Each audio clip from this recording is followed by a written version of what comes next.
நெருப்போட மறுபடியும் விளையாடாத. ஓகே சரி வாங்க வெளியே போய் விளையாடலாம். ஒரு நிமிஷம் நான் போய் எல்லா லைட்ஸையும் ஆஃப் பண்ணிட்டு வரேன். எப்போ நம்ம வெளியே போனாலும் மறக்காம எல்லா லைட்ஸையும் ஆஃப் பண்ணிடணும். அதுக்கப்புறம் எல்லா பிளட்ஸையும் வீட்டுக்குள்ள இருந்து எடுத்து வச்சிருக்கிறோம். அந்த வழி வீட்டுல எல்லாருக்கும் தெரிஞ்சுக்கிறோம்.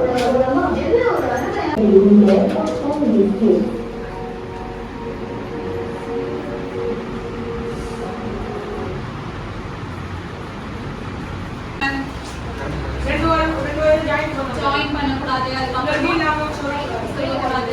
அவர் மட்டும் கிளாஸ் கையெழுக்கூடாது, இருக்கக்கூடாது. ஒருவேளை நெருப்பு பத்திருச்சு அப்படின்னா அதை போயிட்டு தண்ணி ஊற்றி அணைக்கக்கூடாது.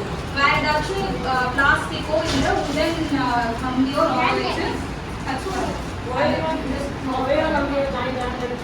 வருவாமா வருவாங்க